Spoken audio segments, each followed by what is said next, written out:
Velkommen til 22-nyhederne. Jeg er Jes Dorf, og det er TV2 News. Der bliver disse dage afholdt en økonomisk konference om verdens statistikker, da de har lavet en ny opgørelse for verdensøkonomien. For som vi alle ved, er det ikke kun Danmark, der er blevet ramt af krisen, men det er hele verden.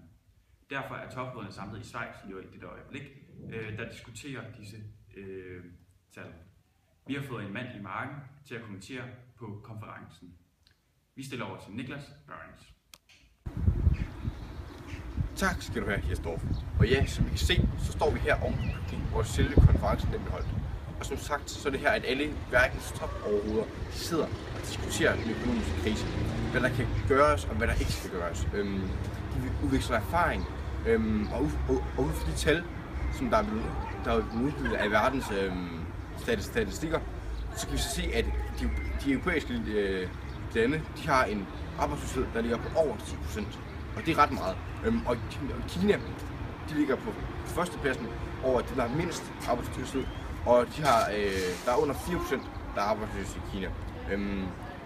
Og derfor så sidder de også sådan her på forskel, hvad kan der gøres, og hvad skal der gøres. For det er jo en nødvendighed. Og ja, det var Niklas Florence fra The Better News. Tak for det.